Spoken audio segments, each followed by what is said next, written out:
Assalamu alaikum wa rahmatullahi wa barakatuhu. Que la paix soit sur vous tous. Merci d'être des nôtres cet après-midi à cette conférence très spéciale sur le sujet de la laïcité et ses implications au sein de la société québécoise. Nous avons avec nous un invité très spécial, M. Charles Taylor, un philosophe de renom international et professeur émérite à l'Université McGill. Nous avons également avec nous M. Nabil Mirza, missionnaire de la Jamaat musulmane Ahmadiyya à Montréal, ainsi que M. Asif Arif, avocat au barreau de Paris. Il a aussi été auteur de plusieurs ouvrages sur l'islam et la laïcité. Il est également directeur de la collection Religion et laïcité chez l'éditeur français L'Harmattan et finalement directeur des affaires juridiques du bureau francophone de la Jamaat musulmane Ahmadiyya à l'international. Le président de la Jamaat musulmane Ahmadiyya de Montréal s'excuse de son absence due à des raisons personnelles. Et donc, je vais maintenant laisser M. Asif Arif dire quelques mots là, pour le message de la part du président. Donc, Asif. Merci, Rizwan Khan. Assalamu alaikum à tout le monde, que la paix soit sur vous. Effectivement, le président de la communauté Ahmadiyya et la section plus particulière de Montréal n'a pas pu être présent aujourd'hui en raison d'un impératif personnel. Il présente toutes ses excuses d'abord à M. Taylor et il renouvelle ses sincères et ses plus profondes excuses et puis surtout ses remerciements parce que avoir un ténor de la laïcité aujourd'hui pour venir nous parler et surtout aux jeunes de notre communauté. Et puis même cet événement a été ouvert aux autres personnes hors de notre communauté. Eh bien, c'est très important parce que ce sont des valeurs sur lesquelles nous devons nous retrouver. Nous devons communiquer, nous devons discuter et nous devons dialoguer. Monsieur Taimoul Khan donc vous remercie et voulait simplement expliquer les objectifs aussi de cette conférence. L'objectif, c'est véritablement d'avoir des experts, puisque vous êtes le premier, et nous en sommes ravis, et il y en aura d'autres, des experts qui viennent nous briefer, nous détailler un peu leur position sur quel est leur sujet de spécialité. Donc on va voir les médias, avec vous évidemment on va voir le principe de laïcité, mais ce qui est fondamental pour nous parce qu'aujourd'hui les jeunes sont parfois en quête d'identité, sont parfois en quête de rechercher un sens à comment coupler aussi leur culture avec la culture laïque qui est enseignée au Québec, comment faire avec leur patrimoine linguistique personnel et puis le conjuguer avec le patrimoine linguistique québécois. Et toutes ces questions-là sont très importantes et nous sommes ravis en tant que communauté musulmane Ahmadiyya de pouvoir d'abord organiser cet événement, c'est un honneur pour nous, et ensuite de pouvoir vous recevoir. Voici les quelques mots que M. Taimoul Khan voulait vous présenter, M. Taylor. Merci. Donc, merci Asif pour ce message. Donc, comme il est de tradition chez notre communauté, nous allons commencer avec une récitation du Saint-Coran. J'invite donc M. Nabil Mirza, imam de la communauté, à nous réciter quelques versets. Assalamu alaikum, que la paix soit sur vous tous. أعوذ بالله من الشيطان الرجيم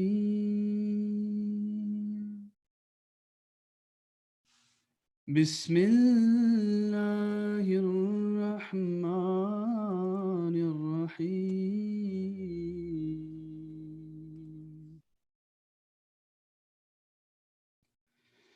يا أيها الذين آمنوا كونوا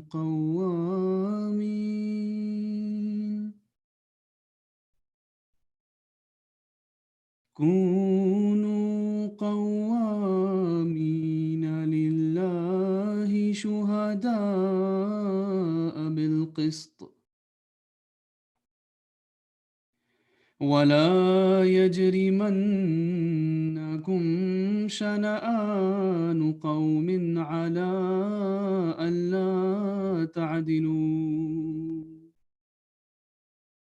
اعدلوا هو أقرب للتقوى واتقوا الله إن الله خبير بما تعملون. Je viens de vous présenter ou de réciter le verset 9 du chapitre 5 et la traduction de ce verset est comme suit. Ô vous qui croyez, soyez fermes dans la cause d'Allah en portant témoignage avec justice. Et ne laissez pas l'hostilité d'un peuple vous inciter à agir autrement qu'avec justice. Soyez toujours équitables, car l'équité est plus près de la piété. Et craignez Allah. Assurément, Allah est très conscient de ce que vous faites.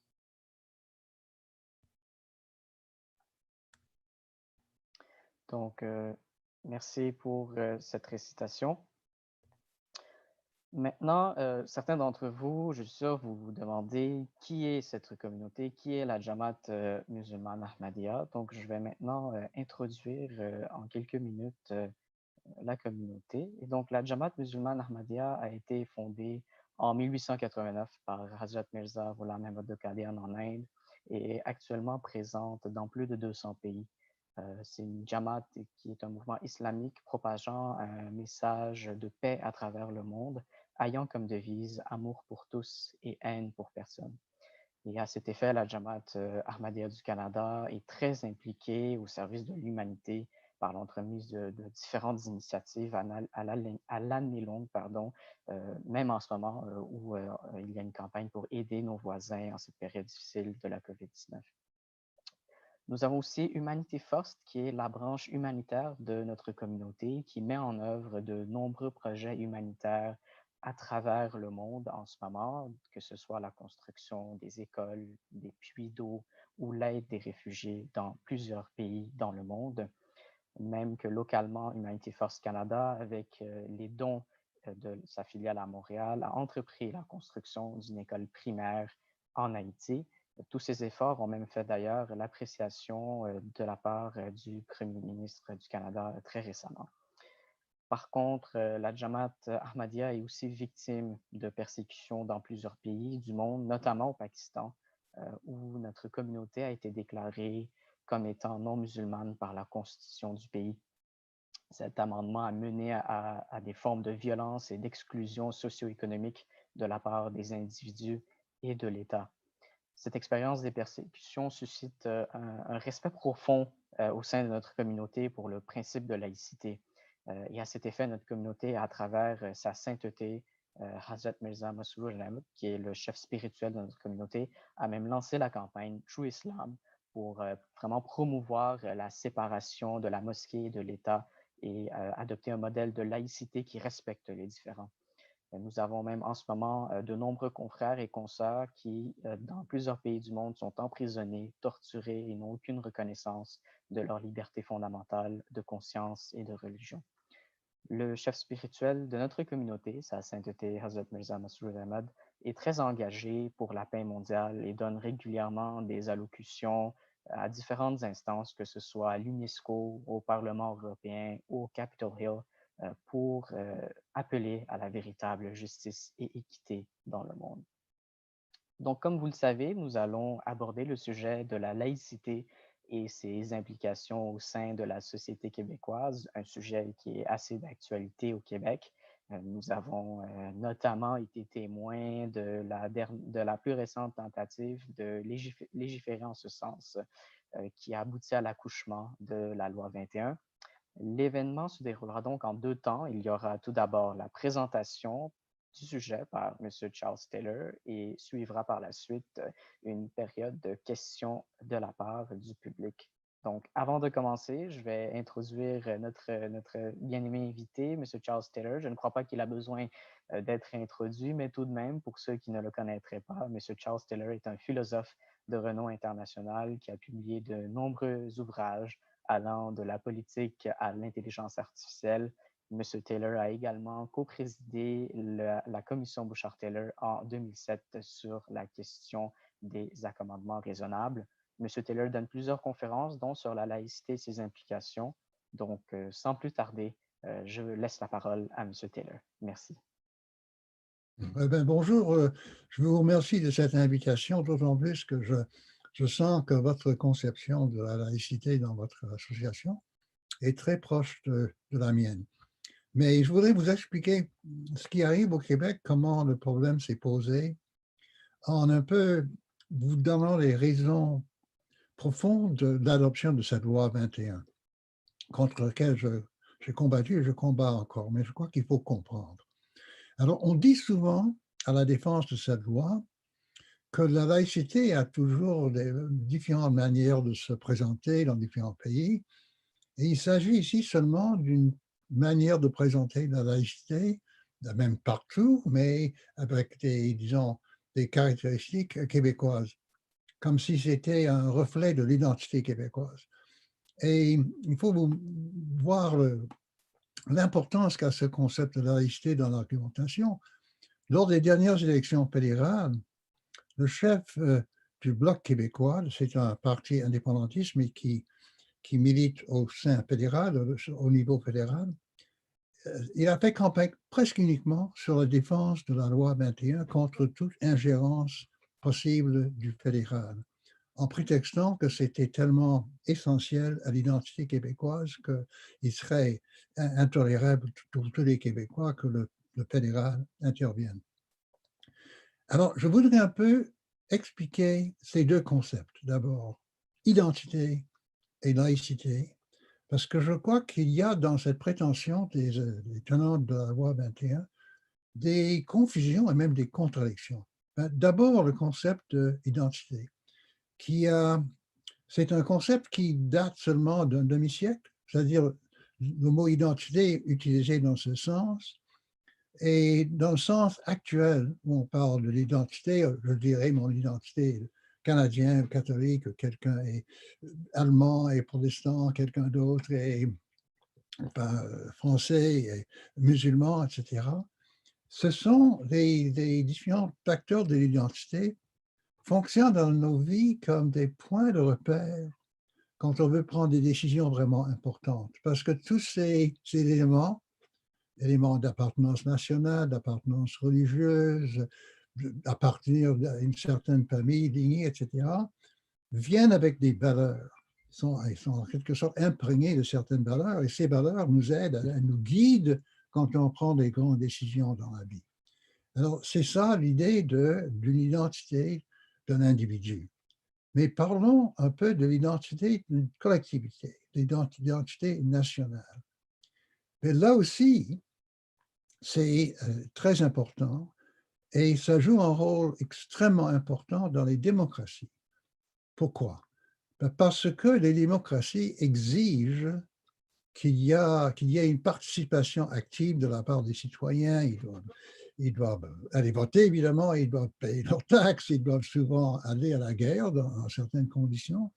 Ils doivent agir avec les autres quand il y a crise comme on vit actuellement avec le COVID-19, etc. Ils ont des obligations et ils doivent faire ça de bon gré parce qu'à la différence des pays autoritaires ou dictatoriaux, il n'y a personne, il n'y a pas un pouvoir énorme qui va les punir et ça doit être spontané.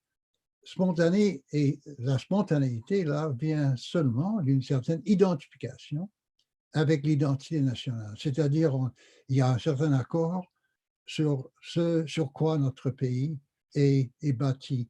Et je dirais qu'il y a, en dehors de ces questions de participation, il y a une raison encore plus importante, c'est que les démocraties, enfin bien organisées, opèrent une certaine redistribution. Par exemple, on a un système de santé au Canada et quand je suis bien portant, je paye, et quand je suis malade, je reçois. Et à chaque moment, il y a des gens qui reçoivent et des gens qui payent. Et on accepte ça parce qu'on est tous Canadiens, on est tous Québécois ensemble. Alors, l'identité est très importante pour cette raison-là. Bon, parlons pour un instant de la laïcité, parce que c'est les deux concepts qui sont ramenés ensemble dans la justification de la loi 21. Qu'est-ce que c'est la laïcité? Le problème, c'est qu'il n'y en a pas qu'une. C'est-à-dire, il y a des différentes définitions de laïcité qui ont différentes finalités. Et j'en mentionnerai 3 parce qu'ils ont joué un rôle, chacune de ces conceptions a joué un rôle dans notre histoire, l'histoire de la France, l'histoire du Canada, l'histoire occidentale, l'histoire en général. Il y a des formes de laïcité, séparation de l'Église et de l'État, qui ont comme finalité de défendre la religion contre l'État. L'exemple clair, l'exemple paradigmatique de ça, c'est la fondation des États-Unis en 1787. Les États exigeaient des amendements avant de ratifier la Constitution. Et l'amendement numéro 1 dit Congress shall adopt no law establishing a religion. Le Congrès ne devrait pas adopter une religion. Alors, quelles étaient les raisons de cette loi? Ben, c'était parce qu'il y avait des églises établies, c'est pas du tout au niveau des États, il y avait des églises établies, ce n'était pas du tout laïque, mais c'était des églises différentes. L'église anglicane en Virginie, l'église un peu puritaine en Nouvelle-Angleterre, et les différents États avaient peur que le fédéral leur impose une seule religion. Et donc, c'était pour défendre la religion contre l'État. Deuxième exemple, deuxième formule, la laïcité qui veut défendre l'État contre la religion. Et l'exemple paradigmatique de ça, c'est la France en 1904-5, où justement il y avait un fort mouvement monarchiste, anti-républicain, qui voulait abolir franchement la République et rétablir la monarchie. Et donc le régime républicain, pour se défendre, a dû agir. Il ne faut pas exagérer, ce n'était pas l'unique raison de l'adoption de la loi sur la séparation de l'Église et de l'État en 1904-5, parce que c'était une grande, en quelque sorte, coalition. Et il y avait des gens qui avaient plutôt en vue la troisième forme de laïcité que je voudrais introduire. C'est ni pour la religion contre l'État, ni contre la religion pour l'État. C'est une conception de la laïcité où toutes les religions sont sur le même plan. Ils sont aussi sur le même plan avec des philosophies athées ou non religieuses séculières, parce que l'idée fondamentale de cette conception, c'est de garantir l'égalité de liberté pour pratiquer la religion ou pratiquer sa conviction fondamentale, que tout le monde ait de façon égale les mêmes droits en ce sens. Or, ce sont les trois grandes finalités, et il y avait en France, comme Jean Bobéro a remarqué, il y avait des gens comme par exemple les Juifs ou les protestants qui se sentaient discriminés parce que les catholiques avaient plus de droits, et eux préconisaient cette troisième forme de laïcité. Bon, ben, quand les gens disent que la laïcité qu'est-ce qu'on présentait dans la loi 21 est simplement une forme culturelle différente du même régime qui existe presque partout en Occident actuellement, on voit qu'il y a quelque chose qui cloche, il y a une contradiction. Parce que cette laïcité qui vise la religion comme, à certains égards, dangereux, ne peut pas être neutre entre religion et non-religion. Ne peut pas et n'est pas neutre entre différentes religions. Tandis que la laïcité qui veut garantir la liberté de conscience de tout le monde a justement comme principe de base d'être neutre, de traiter les tenants de différentes religions et les tenants de différentes philosophies exactement de la même façon.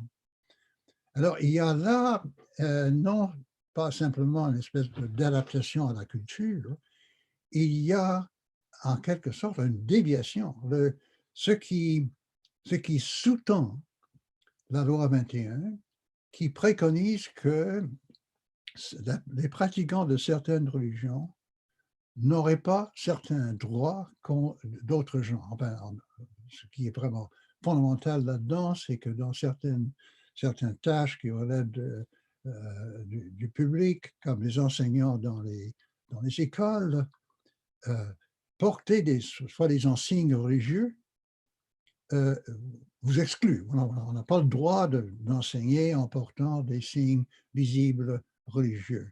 C'est-à-dire que quelque chose que peut faire, un métier que peut pratiquer un non-croyant, ou un croyant dans une religion dont la pratique n'exige pas une visibilité certaine de ce qu'il croit, ont des droits, que ceux qui pratiquent des religions qui ne permettent pas ça, parce qu'ils veulent porter, les femmes veulent porter hijab, que les sikhs veulent porter le turban, les juifs orthodoxes veulent porter le kippa, que ces gens-là n'auraient pas ces droits. Il y a donc inégalité et discrimination, ce qui est interdit par la laïcité vraiment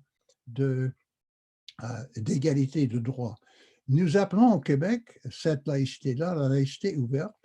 D'ailleurs, il y a non seulement notre commission qui a adopté ça comme principe, mais aussi la grande commission sur la confession dans les écoles, il y a 10 ans plus tôt que la nôtre, la commission Proulx, qui utilisait le même terme. Alors, je vais continuer d'utiliser ce terme laïcité ouverte pour ce genre de laïcité égalitaire. Bon, il y a donc confusion dans l'argumentation et même contradiction. Et maintenant, parlons un peu de notre identité québécoise. Ça introduit, cette contradiction dans le concept de laïcité, introduit une contradiction dans notre identité. Parce que c'est clair que pour les Québécois, les principes d'égalité de droit sont aussi fondamentaux. Je vais vous dire, peut-être que vous ne savez pas tous, mais en 1977, le Parlement québécois a voté la Charte des droits et libertés québécoises à l'unanimité. Les 128 députés ont tous voté ensemble pour adopter cette charte qui déclare que tous les Québécois ont les mêmes droits. Ils ont les droits fondamentaux, y compris le droit de pratiquer leur religion. Alors, l'identité québécoise que nous présentent les défenseurs de la loi 21 est déjà en porte-à-faux, contradictoire, parce que cet élément qui est l'adoption de la charte va à l'encontre et est incompatible avec la législation de la loi 21. Et il y a un problème. Les Québécois doivent résoudre ce problème. Et je crois qu'il n'y a pas d'autre solution possible que de le résoudre en faveur de la laïcité ouverte et donc en rejetant la loi 21. Bon, alors ça vous démontre la confusion dans laquelle le débat se déroule.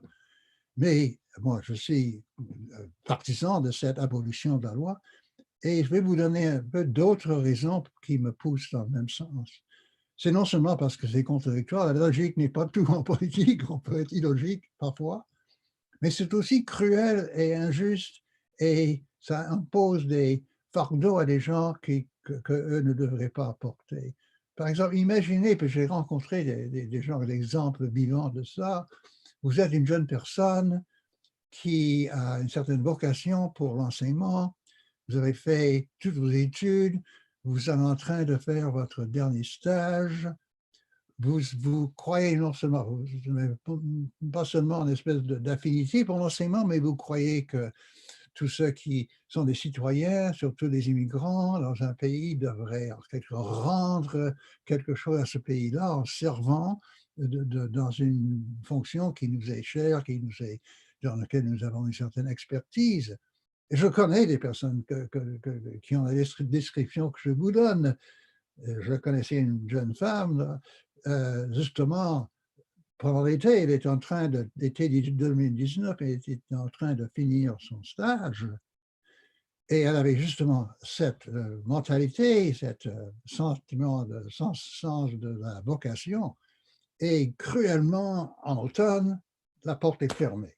Elle n'a pas le droit de pratiquer son métier dans sa province. Bien, elle peut aller ailleurs, mais c'est impossible pour elle. Alors, c'est le genre d'action qui est absolument indéfendable, à moins d'avoir une bonne raison. Or, qu'est-ce qu'une bonne raison? Ben, c'est vrai que les droits, même fondamentaux, peuvent être limités, abrégés dans certaines conditions. Il y en a deux qui relèvent de la logique de la charte, et il y en a une troisième qui est très compréhensible à un autre niveau. Les deux qui relèvent de la charte, c'est que on ne peut pas accorder une certaine pratique comme pratique de la religion de X si ça arrive à enfreindre les droits de Y et Z d'autres gens. Il ne faudrait pas que les droits de quelques-uns enfreignent les droits des autres.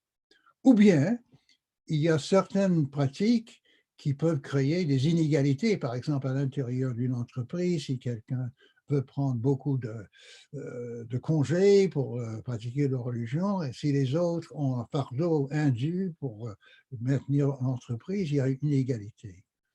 Et il y a troisièmement des motifs d'intérêt public très importants. Et ça, je n'ai pas besoin de chercher un exemple de ça, nous vivons ça en ce moment, tout le monde accepte que les grandes religions exigent, demandent un certain assemblement dans les lieux de prière, le vendredi pour les musulmans, le dimanche pour les chrétiens, etc., samedi pour les juifs. Mais maintenant, c'est suspendu parce qu'il y a une raison vraiment de vie ou de mort qui exige que l'État demande de suspendre ces assemblées. Et c'est très dur, c'est quelque chose qu'on n'aime pas souffrir, mais on voit qu'il y a un motif vraiment de prime importance. Lorsqu'on pose cette question à la loi 21, quel est l'intérêt public qui dit qu'un juif portant kippa ne peut pas enseigner à une femme musulmane portant l'hijab, un sikh, etc. Qu'est-ce qu'on va nous dire? Ben, que la majorité est un peu inquiète à cause de ça. Mais ça, ce n'est pas une raison. Ça, c'est la raison pour laquelle, peut-être en Russie, on n'accepte pas les homosexuels, etc. Mais ce n'est pas une raison qui est acceptable en vue de la charte. Et vraiment, c'est ça la question qui démontre la faiblesse de toute cette, la faiblesse intellectuelle et morale de cette législation. Mais il y a plus que ça. On a remarqué, c'est ça quelque chose qui me blesse profondément en tant que Québécois et Canadien, qu'on a eu des propositions de législation dans beaucoup de pays occidentaux récemment qui veulent réduire les droits des musulmans par rapport à d'autres. Et il y a en même temps une espèce de propagande islamophobe, d'une bêtise, d'une stupidité extraordinaire, mais qui a un certain succès et qui est véhiculé par des médias sociaux, etc. Ce qui veut dire qu'on a montré sociologiquement, même le fait de proposer des limitations, pas même encore les adopter, de proposer des limitations, quand un parti fait campagne, déclenche toutes sortes d'incidents haineux dans les sociétés en question. C'est même juste proposé. Pourquoi? Parce que les leaders politiques ont un certain prestige et quand ils disent ben, il y a un problème avec ces gens-là, il faudrait restreindre leur champ d'action, ben, tout le monde dit oui, il y a un problème, je sais, parce que j'ai vu sur les médias sociaux que ce sont des terroristes, que ce sont des gens qui sont contre notre société, etc. On crée donc, on donne raison, on donne un certain prétexte à ces préjugés, et il y a des incidents haineux. Ça peut être simplement verbal, mais allez-vous-en chez vous, etc. Mais c'est très pénible. Et il y a des dames ici à Montréal que je connais qui n'osaient pas sortir de chez elles à cause de cela. Alors, ça empoisonne toute l'atmosphère de la société, ça nous divise profondément, c'est profondément injuste, et ça va créer une société où la haine jouera un rôle beaucoup plus important et où certaines minorités vont se sentir lésés, surtout des gens qui arrivent ici dans l'espoir de trouver la liberté et la possibilité de pratiquer leur métier. Alors, vous voyez qu'il y a là-dedans, il y a dans l'argumentation de cette loi une profonde contradiction et confusion, mais aussi que ce n'est pas une confusion innocente.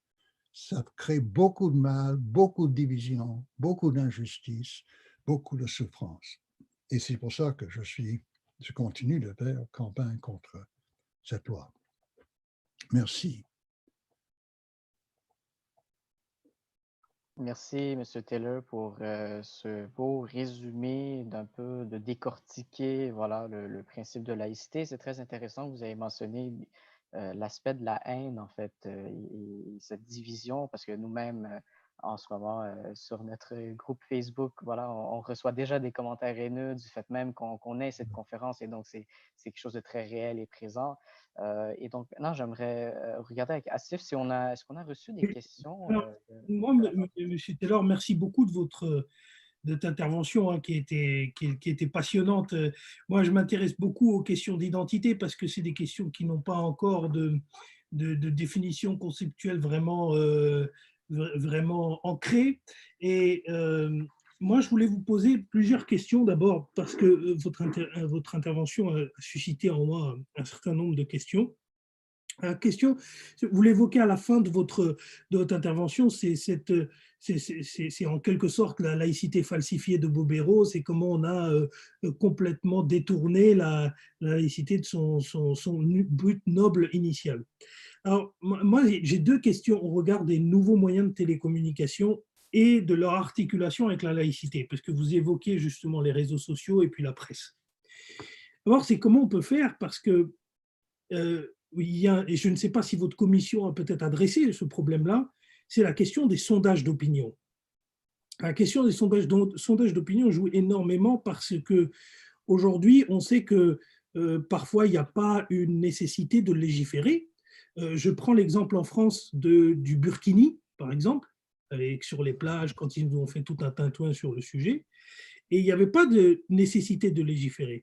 Mais à chaque fois, il y a un sondage qui sort qui dit que tant de pourcents de Français ou tant de pourcents de Québécois seraient pour l'adoption d'une loi qui serait… Alors, on ne sait pas la méthodologie, on ne connaît pas comment ces sondages sont faits.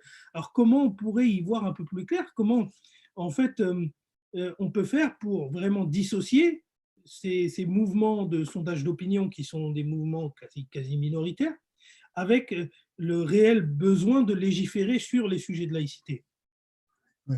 Non, mais je crois que ce sont des sondages parfois vrais, c'est-à-dire que ça représente l'opinion des gens, mais il faut comprendre ce qui crée cette opinion-là. Maintenant, parlons du Québec, c'est le contexte que je connais. Et on a, par exemple, fait des sondages à propos de la loi 21. Est-ce que vous êtes d'accord ou pas d'accord? La majorité était d'accord. Mais on demandait à poser d'autres questions. On posait à l'échantillon, question, est-ce que vous fréquentez les musulmans? Est-ce que vous avez un ami musulman? Vous connaissez les musulmans? Oui ou non? Parmi ceux qui ne connaissaient pas de musulmans, énorme appui. Parmi ceux qui connaissaient les musulmans, beaucoup moins. Enfin, beaucoup moins. On a aussi, c'est intéressant, on a aussi fait des filtrages par groupe d'âge, cohorte d'âge, et les 18 à 24 ans sont contre cette loi. Et plus on est âgé, plus on est… Ben, ça s'explique assez bien, parce que les Québécois, ça a été une société un peu sous siège, entourée par l'immense monde anglo-saxon. Il fallait lutter pour garder la langue, pour garder l'identité, etc. Et donc, il y a une certaine frilosité qui se comprend très bien. Arrive une nouvelle population, culturellement, religieusement, on ne connaissait pas, on connaissait seulement catholiques, protestants, juifs, etc. Et il est facile de constater que les gens ont peur. Il faut, d'abord, est-ce qu'ils vont, quand nous avions notre commission, une question qui revenait sans cesse, est-ce qu'ils vont nous changer? est-ce qu'ils vont rendre notre société méconnaissable? Et ce n'est pas seulement ici. Je remarque en Allemagne, quand beaucoup de travailleurs turcs sont venus, il y avait la même réaction. Hein? Que va devenir la culture allemande? Ben, la réponse véritable à ça, c'est que ça va se modifier parce que cette minorité va apporter quelque chose. Mais j'ai toujours dit ça quand on discute ça. Ils vont nous changer beaucoup moins que nos enfants, parce qu'à chaque génération, il y a des enfants qui mettent en cause ce que les parents ont cru, etc. Et enfin, ça va s'ajuster. Mais c'est difficile de croire ça si on vit en Rimouski ou Chicoutimi et on ne fréquente pas de musulmans. Mm. Bon, alors nous avons proposé dans notre commission, nous avons proposé toutes sortes de mesures pour que les gens se rencontrent. Et avec le temps, si on réussit à mettre ça en pratique, cette opinion va disparaître, l'opinion majoritaire va disparaître. Il y a même une autre question du sondage que je trouve très intéressante. On a demandé aux gens si vous êtes pour, par exemple, et on a demandé si vous appreniez que cette mesure était contre la Charte québécoise, est-ce que vous changeriez d'idée? Et beaucoup de gens disent oui, je changerai d'idée. Et je suis sûr que notre gouvernement a fait le même sondage. Et c'est pour ça qu'ils ont invoqué la clause non-obstant qui permet de bloquer pour 5 ans une législation, prolonger pour 5 ans une législation, parce qu'ils voulaient éviter que ça vienne devant la Cour et que les gens voient que les juges déclarent c'est contre la charte, parce qu'ils savaient qu'ils risquaient de perdre leur appui majoritaire. C'est un peu machiavélique, mais c'est clair que c'est ça qu'ils faisaient. Mais vous voyez, pour moi, il faut lutter pour changer les opinions fondées sur des mythes et l'ignorance qui se déclarent contre la Burkini, contre quoi que ce soit. Malheureusement, je crois que ce sont des sondages probablement corrects, mais il faut œuvrer, travailler, lutter pour précisément changer cet état de l'opinion publique. Oui, puis parfois, les questions qui sont posées dans les sondages sont un petit peu malhonnêtes. On a tendance à dicter la réponse dans la question, quoi. Alors, il y a une question qui nous, puisque vous avez abordé un peu l'aspect historique qui nous est venu de M. Afak Mansour, qui nous dit si on considère l'histoire des Québécois et leur relation vis-à-vis de l'Église catholique, est-ce que vous pensez que la loi 21 se situe dans une évolution naturelle de la laïcisation du Québec ou est-ce que c'est plutôt une réaction à l'arrivée de minorités religieuses? Oui, mais c'est une réaction à l'arrivée des minorités, mais c'est encore le résultat de la manière de notre laïcisation, si vous voulez. On a eu une église extrêmement autoritaire, étroite, etc.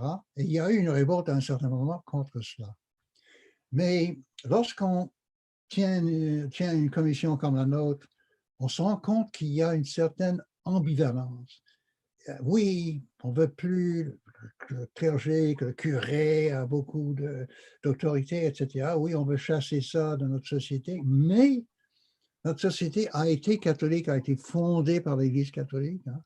Alors, il y a une certaine contradiction interne qu'on voit dans des sondages de l'époque qui disaient, oui, laïcité très ferme, certains actes religieux sont interdits, mais le crucifix à l'Assemblée nationale, ça, il ne faut pas toucher à ça. Alors, les Québécois, beaucoup de Québécois sont troublés. Et ce qu'ils voudraient, c'est qu'on cesse de parler de religion. S'il vous plaît, ne parlez pas de religion parce que ça crée une sorte de tension interne. Mais là, ces gens-là, ils ne peuvent pas ignorer, ce sont des gens qui portent des signes religieux, donc ils nous rappellent que la religion existe. Il y a donc, non pas, disons conséquence logique de la laïcisation du Québec, mais une conséquence psychologique de la manière dont ça s'est fait et des tensions que ça a créées chez les Québécois. Et ça aussi, ça joue un rôle. Par exemple, il y avait une idée merveilleuse qui est déjà mise en pratique d'un cours pour tous les élèves sur toutes les religions et les différentes philosophies éthiques, pour un peu les familiariser avec l'immense diversité dans le monde de religions, etc. C'est aussi un cours qui est visé par le gouvernement actuel de la CAQ, et les gens voudraient ça un peu parce que le fils ou la fille arrive à la maison, ce que nous avons appris, ce que font les Sikhs, ce que font les musulmans, mais qu'est-ce que nous faisons, quelle est notre religion, etc. Et puis les parents, oh non, il ne faudrait pas penser à ça, ne faudrait pas parler de ça. Alors, ça, ils visent, et s'ils ont leur fond à leur tête, ils vont nous priver d'une des grandes réalisations que le Québec est presque seul, très rare dans l'Occident, l'idée d'enseigner, familiariser les élèves avec toutes les religions, c'est-à-dire leur démontrer le genre de monde, le genre de planète dans lequel ils vont grandir et ils vont vivre. Et on va lutter très fort pour qu'ils ne nous cassent pas ça, mais vous voyez le sorte de confusion, d'inquiétude un peu confuse et contradictoire qui dicte certains de ces sondages. D'ailleurs, cet argument qui dit que c'est face à l'arrivée de minorités que les pays qui sont dits laïques ont développé une quête de l'identité est parfois un peu fallacieux parce que, vous savez, quand on pense à l'arrivée de l'immigration, on voit les deux grosses vagues d'immigration. Il y en a une dans les années 70, il y en a une dans les années 80. Et puis maintenant, ces générations-là ont grandi, ont vécu au Québec, donc se sont québécois. Et donc, parfois, on relègue même à l'idée d'immigrer des personnes qui sont nées au Québec, qui ont grandi au Québec et qui portent en eux l'idée et les principes de laïcité. Ce qui peut paraître parfois un peu étrange, notamment la peur.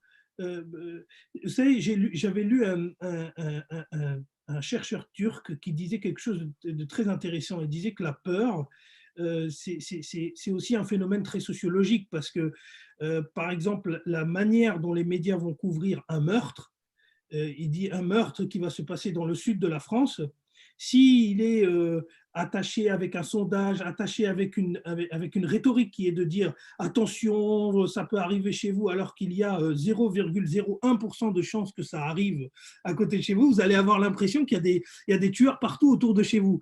Donc il y a ce phénomène psychologique aussi de la laïcité que beaucoup d'études ne peuvent pas quantifier, malheureusement, parce que c'est très difficile, mais qui est bel et bien présent. Tout à l'heure, vous parliez, et je voudrais revenir sur ça, la rupture d'égalité dans un principe et qui vise à ne plus reconnaître l'aspect religieux des gens et ne plus respecter l'aspect religieux des gens. Ça n'est pas étrange, justement, de partir d'un principe qui, justement, reconnaît une incompétence de l'État en matière religieuse, et puis derrière, de légiférer sur des signes religieux. Oui. Est-ce que votre commission a, à un moment donné, adressé ce problème de est-ce que, en fin de compte, l'État a le droit de légiférer sur des signes religieux? Oui, absolument. C'était au centre de notre mandat, parce que justement, on parlait d'accommodements raisonnables, mais la plupart des accommodements raisonnables qui posaient problème, c'était des accommodements pour des différences religieuses. Accommodement, quelqu'un voulait avoir un congé à tel moment, etc. C'est ça où le bas blessé. Si quelqu'un disait, moi je suis handicapé, je voudrais un accommodement pour qu'on fasse construire une rampe pour entrer dans le palais de justice, personne n'avait aucune objection à cela. C'était uniquement les accommodements pour raisons religieuses. Et c'est justement cette idée que on a mis tout ça derrière nous, et ces gens-là, s'ils viennent ici, ils devraient en faire autant. Et alors, à ce moment-là, le passé catholique a joué aussi un autre rôle là-dedans. Parce que surtout le catholicisme au Québec, c'était très autoritaire. Et l'obligation religieuse, c'était quelque chose qui était imposé par l'Église. Hein. Si le pape disait ça, ben alors on avait une obligation religieuse. Il trouvait incompréhensible que différents imams disaient à différentes personnes, mais vous avez cette obligation, mais l'autre pas, que les filles finalement choisissaient, ou leur famille choisissait entre différentes façons de pratiquer l'islam. Et alors, il dit, si c'est facultatif comme ça, ben pourquoi est-ce qu'ils viennent nous incommoder avec ça? Pourquoi est-ce qu'ils n'ont pas de... Oui, c'est comme s'ils avaient libre droit de faire fi de ça s'il s'agissait d'une pratique profondément ancrée dans leur façon de vivre leur religion. Et les gens disaient des choses comme ceci, ben, c'est pas du tout un problème qu'ils enlèvent ça uniquement pendant les heures du travail, qu'ils enlèvent le job et après le travail qu'ils remettent. Et moi je disais, ben, écoutez, si quelqu'un était végétarien, pourriez-vous dire, ben, pour le lunch, vous pouvez oublier ça, vous pouvez manger de la viande et vous retournerez à vos légumes après. Il ne voyait pas que ça peut être quelque chose qu'on s'est choisi comme discipline pour pratiquer la religion et quelque chose qu'on ne peut pas interrompre comme ça pour certaines heures, juste pour plaire à, à notre entourage. Merci beaucoup, M. Taylor. Alors, il y a une autre question de M. Bazel But qui demande, alors il en a posé plusieurs, mais je pense que l'on va prendre déjà la première. Est-ce que la prévalence de la laïcité empêche une société de développer une moralité bien établie? Alors ici, je pense qu'il fait référence M. Bazel-Butt nous dira sur le chat interactif si on a tort, mais je pense qu'il fait référence au fait que est-ce que si nous avons une pratique intègre de notre religion, est-ce que c'est en contradiction avec la laïcité? Oui. Ben, pas du tout, pour autant qu'il y a un accord entre les différentes familles spirituelles, les différentes foi, etc., sur les principes de base de la société. Or, il y a parmi toutes les religions au monde actuellement des gens qui sont preneurs pour ce genre de convergence vers une éthique politique, qui est justement celle qui est exprimée dans les chartes, que tout le monde a des droits, que tout le monde a des droits égaux, que ces droits ne sont pas touchables, que les tribunaux devraient défendre ces droits-là. Et je dirais aussi, il y a un autre facteur dans cette éthique sociale, la solidarité. Le fait de partager la même citoyenneté nous impose des devoirs de solidarité, de nous entraider, qui est déjà implicite dans certains de nos programmes, comme le programme de santé, quand on est bien portant, on paye, quand on ne peut plus travailler, on est malade, on reçoit.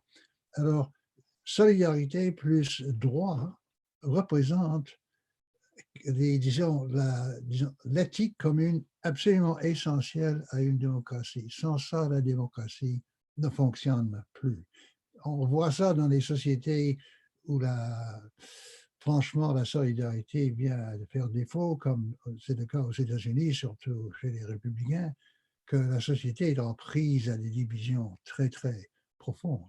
Mais alors ce qu'on demande aux citoyens, à tous les citoyens de toutes les religions, c'est de partager et de pratiquer cette morale, si vous voulez, cette éthique commune qui est essentielle à la démocratie. Que des pays autoritaires ou dictatoriaux, n'ont pas nécessairement besoin de pratiquer, parce que la loi, la force du gouvernement va voir à ce que les gens restent dans le rang. Mais dans un pays libre, il faudrait qu'on partage cette éthique. Mais justement, il y a parmi toutes les religions ce désir de participer à ça. Et je dirais que les gens viennent ici. On a demandé aux gens souvent lors de la commission pourquoi vous êtes venus au Québec. Et il y avait deux raisons qui revenaient sans cesse. D'abord, la liberté. Et deuxièmement, on disait, je savais que je pourrais donner à mes enfants une formation que je n'aurais pas pu faire en France, enfin le pays d'origine. Et vous voyez, là, ces gens-là sont venus ici pour ça. Ils sont venus ici en partie pour participer à ce genre de société et à ce genre d'éthique. Merci, M. Théor. Alors, il y a deux autres questions, notamment une de M. Olivier Bolduc, qui nous écrit et qui nous demande surtout si vous pouvez nous parler des derniers développements qui ont trait au cours d'éthique et culture religieuse et ce qu'il arrivera avec ce cours, précisément. Oui, ben alors c'est pas du tout clair maintenant. Il y a eu, comme vous disiez, des sondages ont révélé que beaucoup de gens sont un peu inquiets à propos de ça. Et la CAQ, qui veulent constamment plaire à ce groupe-là, enfin cette opinion-là, parle de faire des changements. Mais c'est pas du tout clair exactement ce qu'ils vont faire. Le danger, je crois que le danger qu'ils l'abolissent complètement est, j'espère, moins fort, mais ça va franchement dépendre de la résistance, de nous, donc, qui appuyons ce cours, la mesure dans laquelle on peut, disons, éviter des changements majeurs qui vont, en quelque sorte, rendre le cours caduque au point de vue de sa finalité fondamentale, qui est de familiariser les jeunes Québécois avec la diversité religieuse, philosophique, etc., de la planète dans laquelle ils vont vivre. Merci, M. Théor. On reçoit un certain nombre de questions. Ça commence à s'activer du côté des réseaux sociaux. On a Mme Saïma Manael qui nous demande, selon vous, M. Taylor, voyez-vous la progression de la loi 21 au Québec et quelles répercussions aura cette progression? Est-ce qu'il y aura plus de législation? Ben, je crois que à la longue, et peut-être la longue ne sera pas tellement longue, à la longue, on va l'abolir. Parce que, comme je vous disais, plus on descend dans des cohortes d'âge, moins il y a d'appui pour ça. Et plus on apprend à connaître les musulmans, moins il y a d'appui. Alors, ce sont deux tendances qui vont continuer, cette même génération de 18 à 24. Je ne crois pas qu'ils vont changer d'idée en vieillissant. C'est le cas de certaines choses. Enfin, peut-être que les gens ont le goût de l'aventure à 24 ans et pas à 44 ans, mais je ne crois pas qu'ils vont changer d'idée là-dessus, parce que ces jeunes-là ont vraiment un sentiment très fort de la planète, de la culture planétaire, la culture à l'échelle continentale, etc. Et ils ne vont pas perdre ça en vieillissant. Alors, ça va, qu'est-ce que la majorité va s'effriter. Et deuxièmement, il y a des gens qui, s'ils savaient que c'était vraiment quelque chose de contre la charte, changeraient d'idée. Il y a des gens qui n'ont pas encore rencontré de musulmans, mais qui vont le faire. Ça va. Donc, à la longue, je crois qu'on va avoir raison de ça et on va l'abolir. Et ça pourrait être assez simple parce que la nature de cette clause dérogatoire qui est un peu difficile à expliquer genre d'autres pays, ça vaut seulement pour 5 ans. C'est une espèce de clôture, de clause de crépuscule, comme on dit. 5 ans, ça disparaît, à moins d'être relégiféré, revoté. Alors, figurez-vous, le prochain Parlement, dans 5 ans, la CAQ pourrait être au pouvoir, mais peut-être au pouvoir minoritaire, dépendant d'autres gens. Ça pourrait peut-être être chassé du pouvoir, ça pourrait être menacé davantage par le parti d'opposition. Ils vont avoir du mal à faire cette législation, rappel de cette loi. Et si ça ne marche pas en 5 ans, en 10 ans, je suis sûr qu'ils vont plus avoir les moyens de le faire. Alors, je crois que c'est appelé à disparaître, d'autant plus que les Québécois n'aiment pas faire bande à part complètement sur le continent nord-américain. Et ils vont apprendre petit à petit qu'on est la seule juridiction en Amérique du Nord à avoir une législation pareille. Oui, il y a des sentiments anti-musulmans, oui, il y a des mesures anti-musulmanes de Trump, etc. Mais dire que quelqu'un ne peut pas occuper le poste d'enseignant, c'est quelque chose encore inouï aux États-Unis. Alors le fait d'être la seule juridiction où cela tient va jouer un rôle.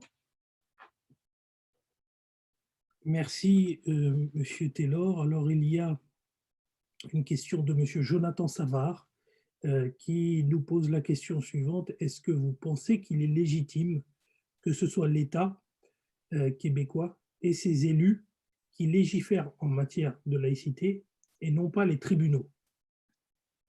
Non, finalement, les tribunaux devraient décider si cette loi enfreint la charte, les deux chartes ou pas. Et il y avait ce compromis qui a été accordé par M. Trudeau senior lorsque notre charte canadienne a été votée en 82. Oui, d'accord, on vous donne le droit pour certaines clauses de la charte canadienne de les mettre en veilleuse en quelque sorte pendant 5 ans.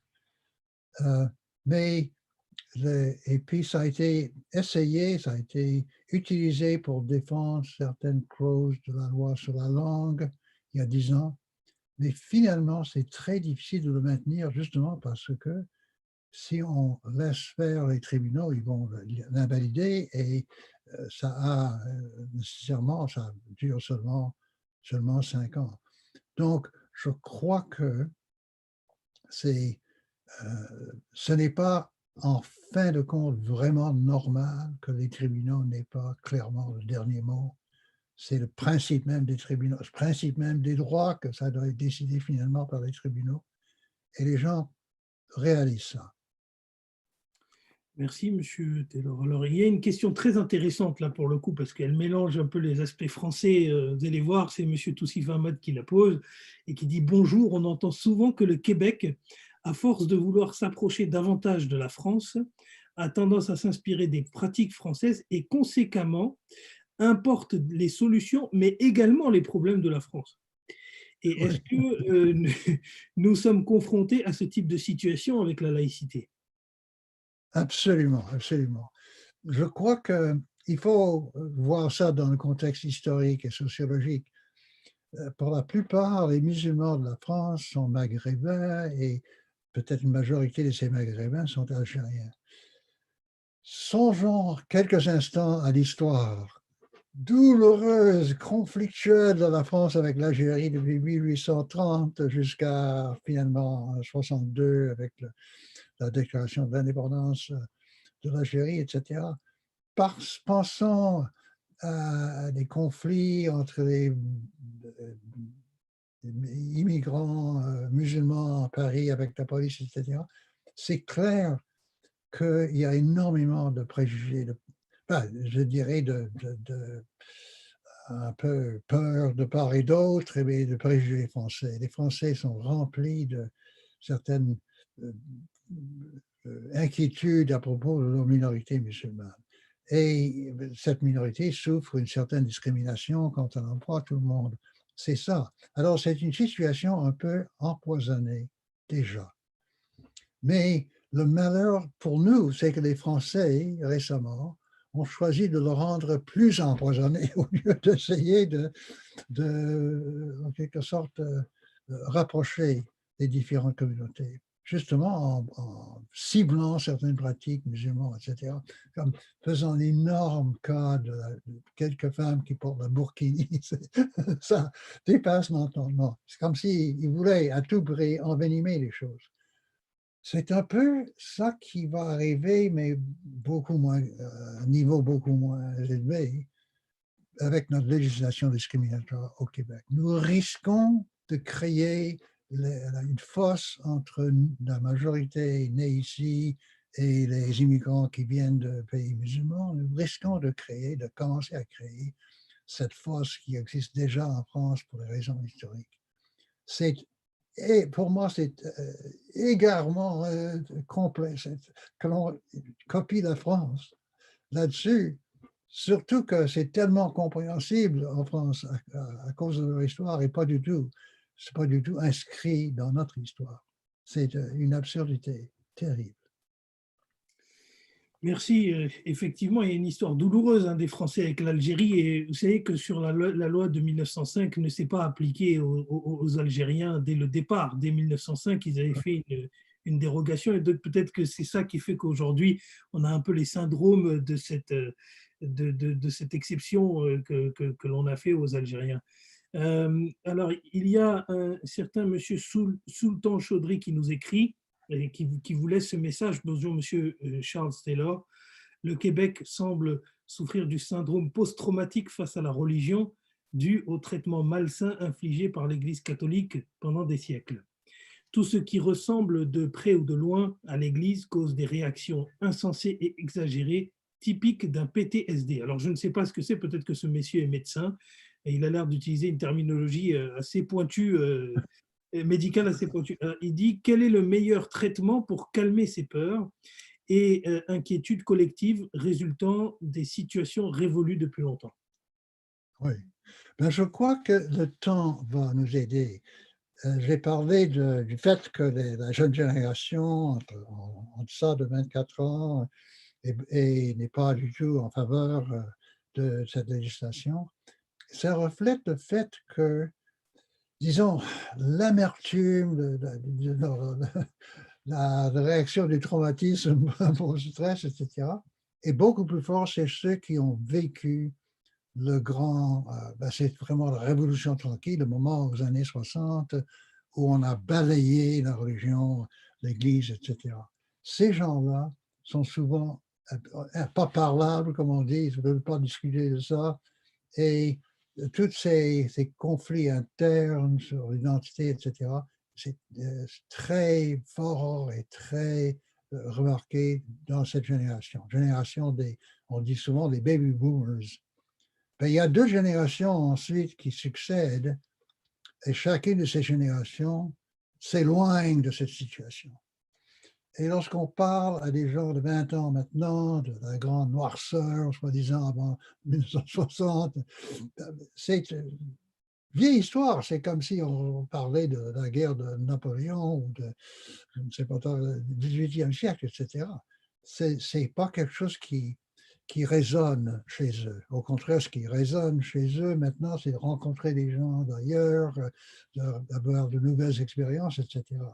Alors, je crois que ces traumatismes, le temps va les réparer, comme pratiquement tous les traumatismes peuvent être réparés par le temps, à condition de ne pas renouveler le conflit avec d'autres législations qui divisent les gens. Ça va se tasser.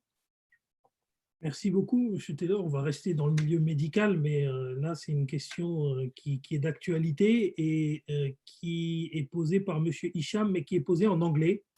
Donc, je vais vous la lire en anglais et si vous pouvez avoir la gentillesse et la délicatesse de lui répondre en anglais, et comme ça, il aura sa réponse directement. Et alors, il dit « Hello, Mr. Taylor. Will COVID-19 reshape our understanding as a society about some laws, for example, Bill 21, we passed in the last few years? » Well, I'm hoping that it will, because one of the remarkable things, one of the good things, perhaps the only good thing about COVID-19 is it has somehow triggered off a reaction of solidarity really through the whole society. And this is not just true of us, it's true of, I'm thinking of all the societies that I know anything about, which is wonderful because it's one of the things we really lacked. We lacked a strong sense of solidarity. Now, it's possible that we could just go back to business as usual afterwards. That's certainly a possibility. But it's also possible that we might go back with a renewed sense of this solidarity and ask what we've been doing to break people up apart from each other, to produce divisions, to produce hatreds. And that's something that I'd like to work politically for. We leave this period, we leave this crisis, not saying let's get back to exactly the way it was before, but we leave it with a sense that we can make things better. So let's hope that, or let's fight for that. And in that case, I think we have some hope of undermining legislations like Bill 21, as well as a number of other things that divide us. Merci, M. Taylor. Il y a une dame qui s'appelle Tehmina Rajput qui pose cette question. D'après vous, est-ce que la loi 21 reflète davantage la position de la CAQ vis-à-vis de la religion ou bien la position de la société québécoise en général? Well, it represents the opinions of people really mostly outside Montreal who have the same reactions that all small countries have, is our culture going to be changed and so on, but don't have any real familiarity with Muslims. So it's possible to believe the most stupid things that come through the social media from Islamophobic sites if you never met any of the people concerned. I mean, and if you're not likely to meet them, it's possible to be taken in by that.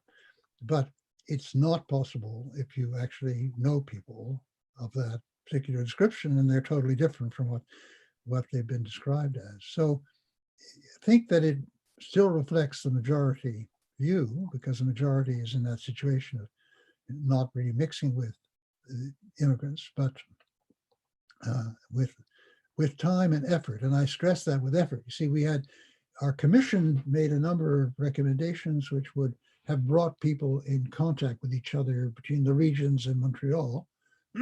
And the successive governments, since we made our report in 2008, haven't really even looked at those recommendations.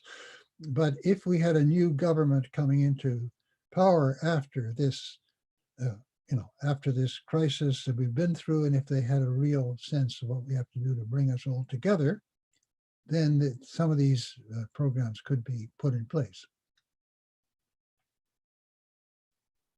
Merci, M. Taylor. Alors, je vais vous poser une question de M. Jonathan Sarvar qui, pour le coup, sera en français. Si vous pouviez juste donner la réponse en français. Je suis désolé, je vous fais à chaque fois changer de langue. Non, ça va. L'exercice, vous vous débrouillez à merveille, donc on en profite d'avoir quelqu'un de bilingue. Jonathan Sarvar qui nous demande... Et la question d'après sera en anglais, donc on fera parce que si elle est en français, pour une réponse en français, c'est: pensez-vous qu'un des côtés positifs de la loi est le fait qu'elle soit génératrice de droits, étant donné qu'elle instaure un droit à la laïcité de l'État pour tous, peu importe la religion? Ben non, je crois qu'il n'y a aucun côté positif, parce que on avait déjà le droit à la laïcité ouverte. C'était la recommandation du rapport Proulx vers le millénaire 2000, et c'était notre recommandation. Et nous avons ça enchâssé dans notre législation avec la Charte québécoise. Donc, on avait déjà la laïcité ouverte. Il s'agissait seulement de la pratiquer intégralement et de ne pas créer des exceptions. Tout le monde est libre de pratiquer sa religion, sauf certains gens qui, en certains milieux, ne le sont pas. Alors, disons, la laïcité ouverte était déjà établie au Québec, mais il y a eu une série de tentatives de la limiter, de la charcuter, d'enlever certaines personnes.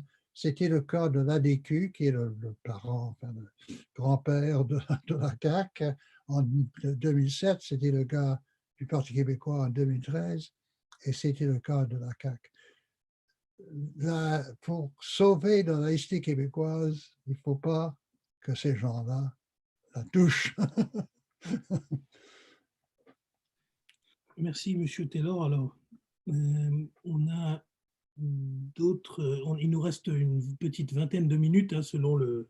Parce que votre présentation était plus courte, donc ça tombe bien parce qu'on reçoit des questions. Donc, et les gens sont ravis. Il y a M. Bolduc qui pose une question à l'instant. Et il y a une autre question de M.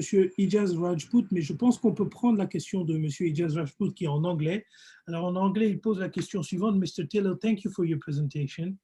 I want to ask you a question. In your opinion, do you think one individual or a state has a right to tell me who I am and what should I wear? Do you consider Quebec law as violation of basic human rights?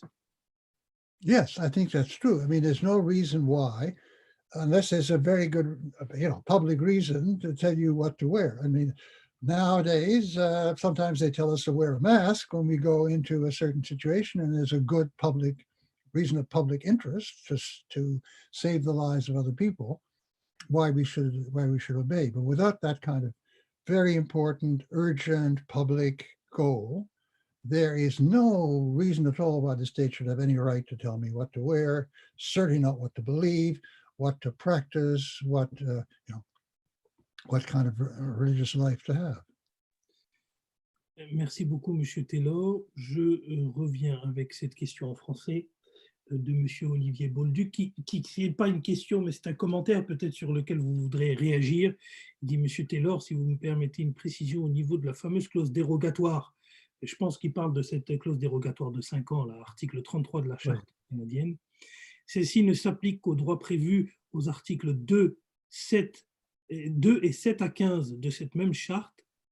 Et l'article 28 prévoit que les droits et libertés sont garantis également aux personnes des deux sexes. Donc, il est à peu près certain que la Cour suprême invalidera la loi 21 malgré la clause dérogatoire. Ce qui pose la question en fait prospective, c'est d'avoir votre avis sur une éventuelle annulation ou pas de cette loi par la Cour suprême. Oui, absolument. Ben, je suis convaincu, après avoir discuté longuement avec des juristes, et d'ailleurs, c'est ce qu'on a fait de façon exhaustive en 2007-2008 avec notre commission. C'est clair pour tout le monde, y compris pour le gouvernement, qu'une fois devant les tribunaux, la loi ne tient pas la route, absolument pas. C'est pourquoi ils ont décidé, de façon assez machiavélique, comme je dis, d'invoquer la clause dérogatoire de façon préemptive.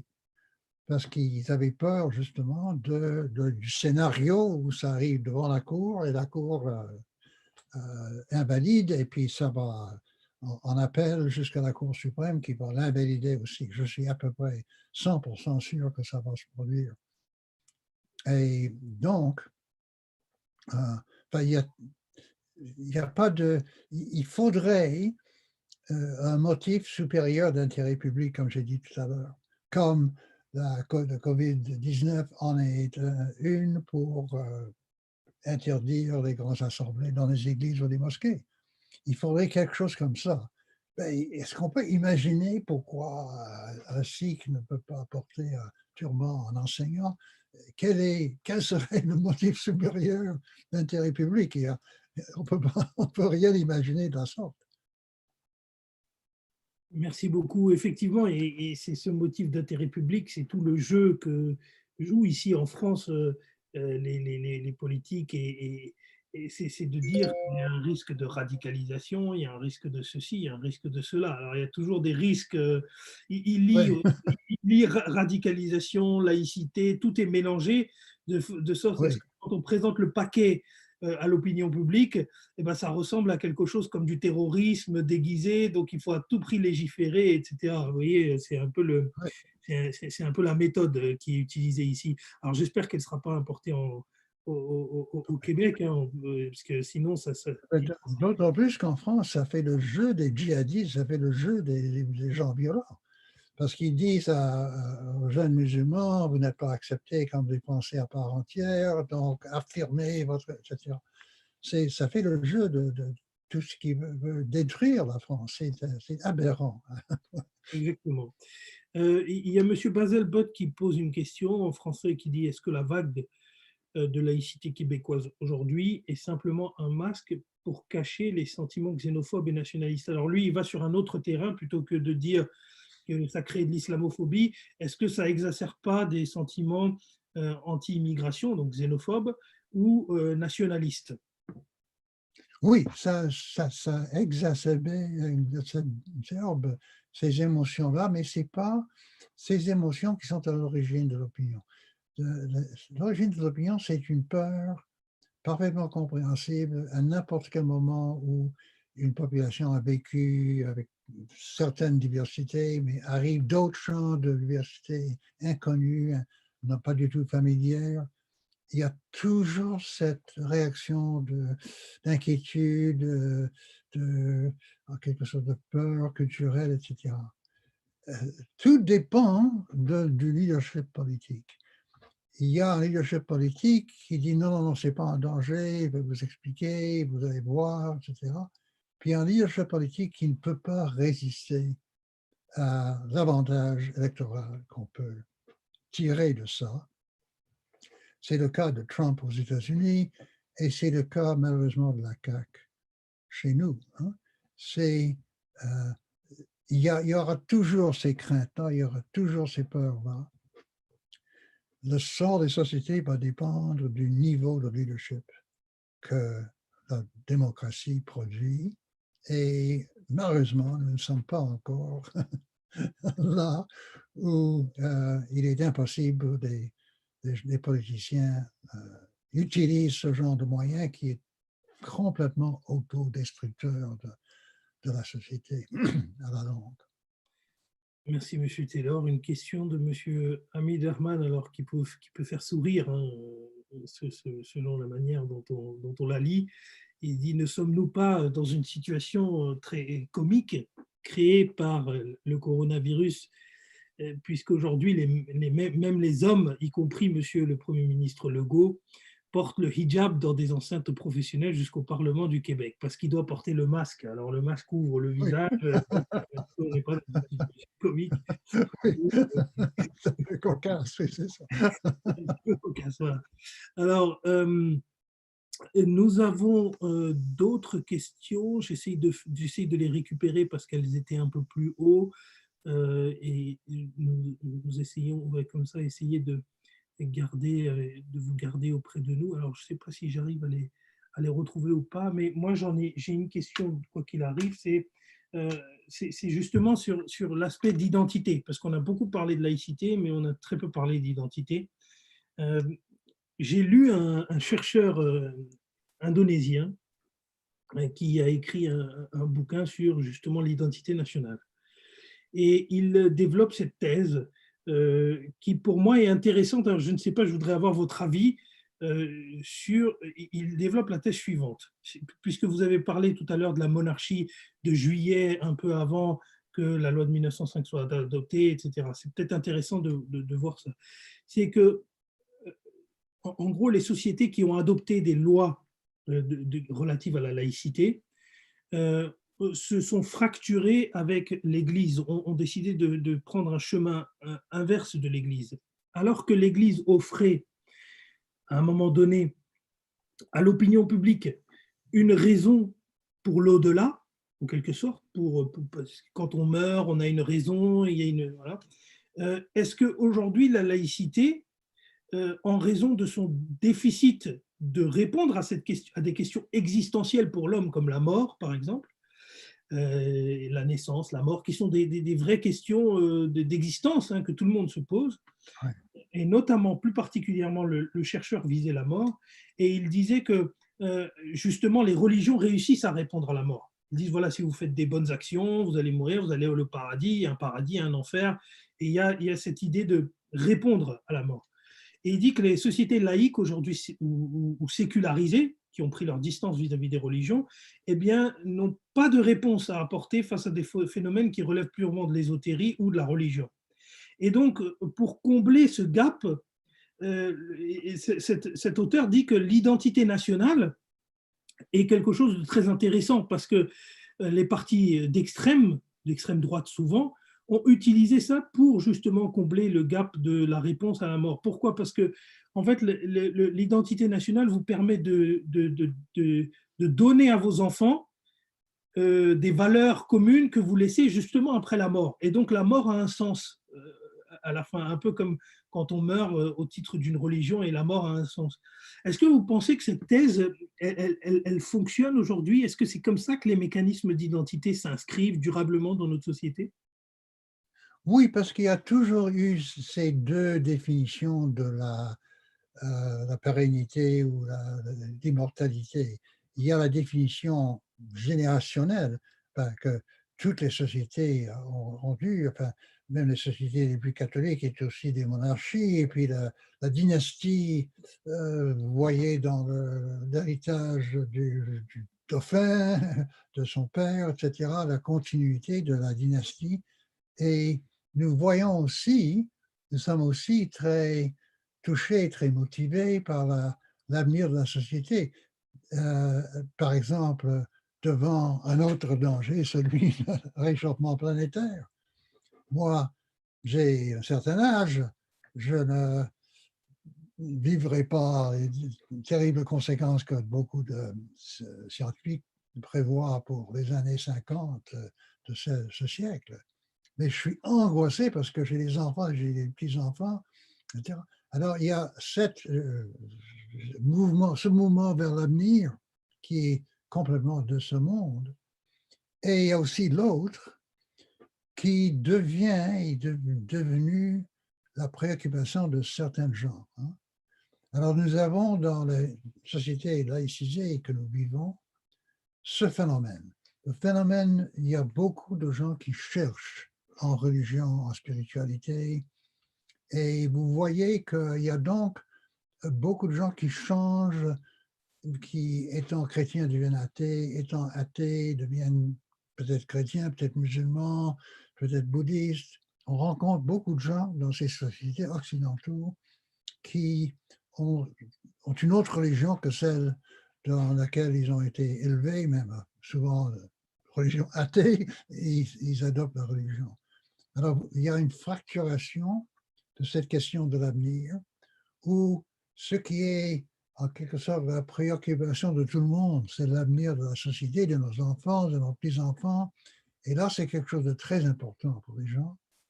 Mais quand on en arrive à ce qu'on pense de la fin de la vie, de la possibilité d'une vie qui continue par la suite, etc., là, il y a beaucoup de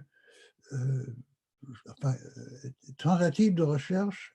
Et un autre phénomène intéressant, il y a parmi ces chercheurs-là le désir de se connaître et de s'échanger, même avec des gens qui ont une autre religion, une autre réponse.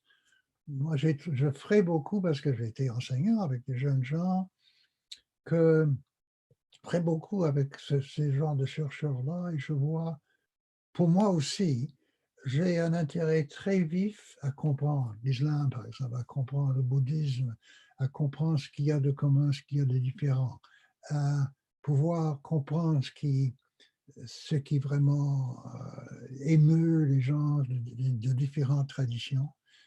Alors, il y a une autre sorte de sociabilité entre chercheurs de différentes religions, de différentes orientations, qui remplace la sociabilité de grandes églises, églises officielles, églises à l'échelle de la société entière, qui a disparu.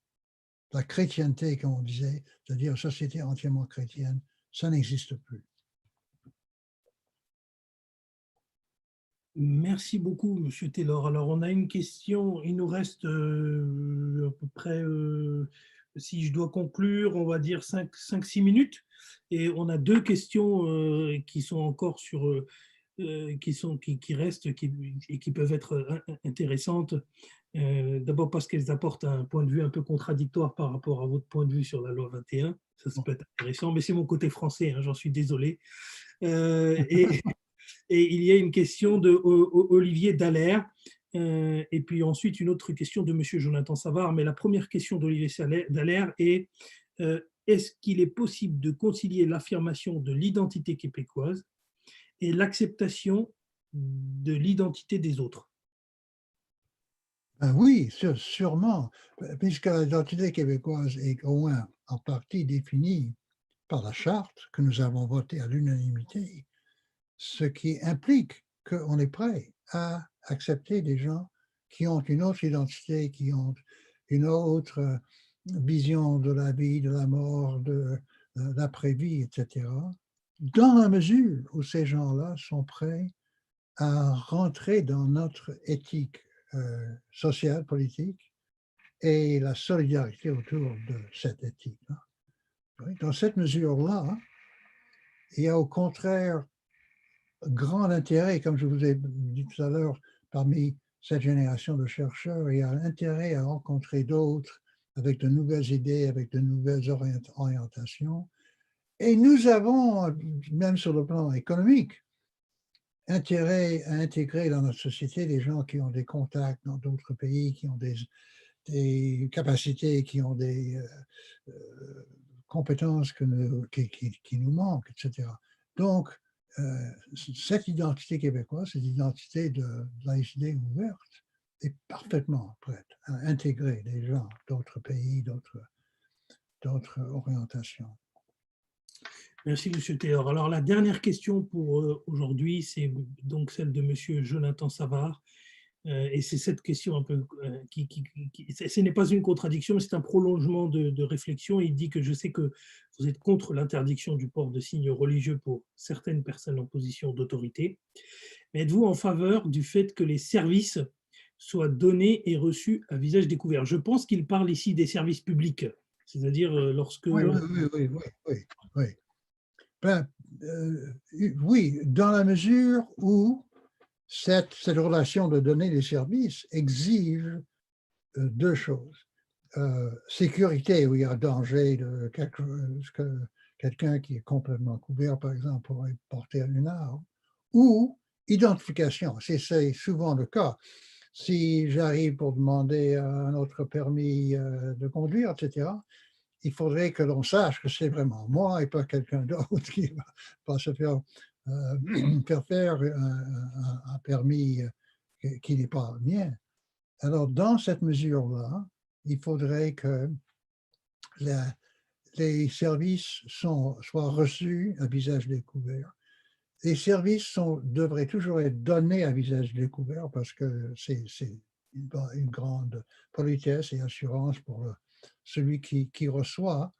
Mais les raisons pour lesquelles on peut exiger à celui qui reçoit qu'elle arrive à visage découvert sont d'abord son sécurité et identification. Et c'est souvent le cas que ces demandes-là soient justifiées. Merci beaucoup. Alors effectivement, il y a eu ce débat en France sur le voile intégral, puisque la loi, il y avait une loi de juillet 2010 qui était passée en France et qui interdit la dissimulation totale du visage.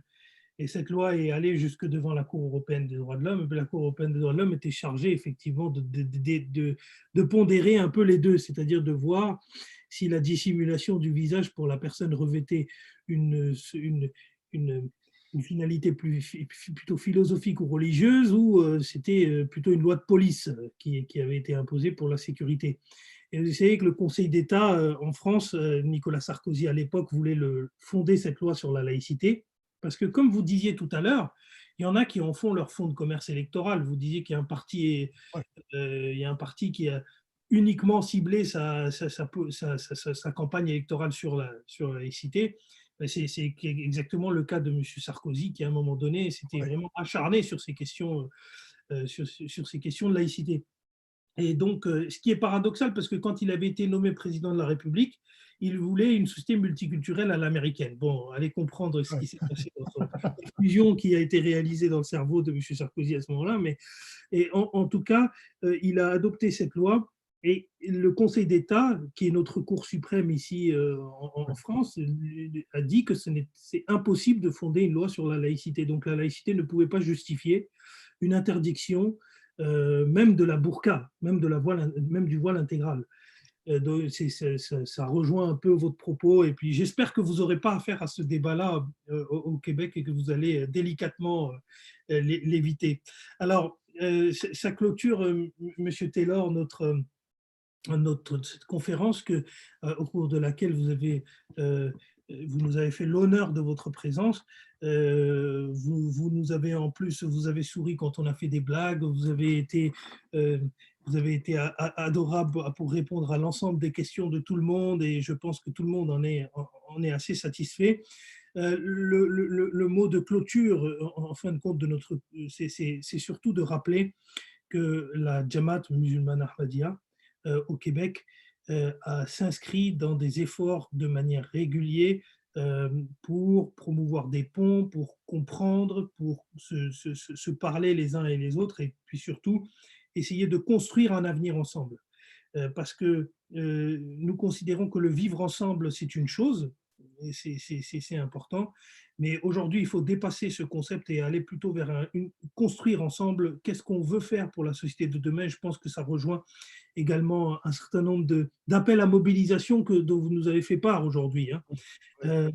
Et vous nous avez dit de lutter, de parier aussi sur notre génération à venir, et ça c'est une très belle réflexion, et je pense qu'on la gardera dans notre esprit lorsqu'on réfléchira à d'autres éventuels ateliers.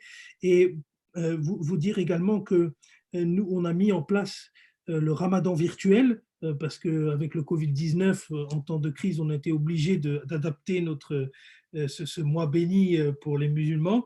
Et ce ramadan virtuel, il est dans le but de promouvoir le rapprochement et partager des expériences entre musulmans. Et puis, avec d'autres personnes également, puisque ça permet de se retrouver pour la rupture du jeûne par Zoom. Alors c'est bizarre, mais et puis partager sur les valeurs, sur qui sont les musulmans, etc. Et ça contribue également à empêcher les personnes de tomber dans les amalgames, etc. Oui. Par ailleurs, je voudrais aussi étendre une invitation du président qui m'a été envoyée par SMS. Il m'a dit surtout de vous dire, Monsieur Temur Khan, qui nous dit que nous organisons chaque année une convention annuelle interne aux Ahmadis, où il y a beaucoup de monde qui se rassemble, etc. Et souvent, on a des intervenants réguliers qui viennent de l'extérieur et qui sera ravis de pouvoir vous recevoir dans le cadre de cette convention annuelle, si évidemment les circonstances le permettent, parce qu'on est... Oui, voilà. espérons. On espère, mais notre convention annuelle doit avoir lieu en septembre, hein, au Québec. Et je ne sais pas si en septembre il y aura le déconfinement total, on pourra tous se retrouver, ce que j'espère. Et en tout cas, vous aurez l'occasion de rencontrer une communauté qui va vous rendre le sourire que vous lui avez donné aujourd'hui.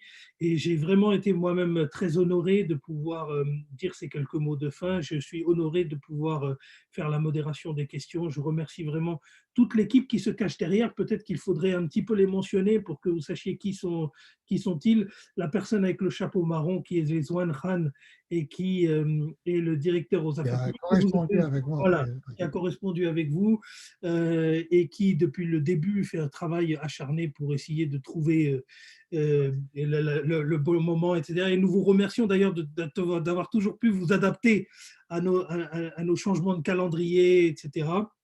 Vous avez la personne avec le chapeau noir qui ne se veut pas volontairement sombre, hein, c'est un imam de notre communauté et c'est l'imam Monsieur Nabil Ahmed Mirza Sahib, et qui est l'imam de la communauté à Montréal, et donc qui est très jeune, comme vous pouvez le voir, et qui sera ravi de vous rencontrer aussi à un moment donné ou à un autre. J'aurais été ravi aussi de vous présenter le président de la Jamaat du Québec, mais qui ne peut pas être présent ce jour en raison de ses éléments personnels. Donc voilà, encore une fois, merci beaucoup. On espère vraiment vous rencontrer rapidement après ce confinement. On espère vraiment que vous vous portez bien, que votre famille se porte bien, que vous faites attention à vous, et surtout, si vous avez besoin de quoi que ce soit, sachez que vous avez maintenant le contact de M. Rizwan Khan. Ça peut être d'ordre religieux, mais également d'ordre personnel. Si vous avez besoin, même dans cette période difficile, d'une aide, de quoi que ce soit, et notre communauté est vraiment à votre disposition pour vous aider dans cette épreuve que nous traversons tous.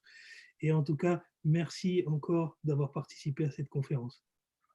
Oui, c'est moi qui vous remercie. J'ai énormément aimé cet échange avec des gens qui sont fondamentalement sur la même longueur d'onde que moi-même. Exactement. Oui. Merci beaucoup. Merci. Bonne journée à vous. Au revoir. Au revoir. Oui, merci beaucoup.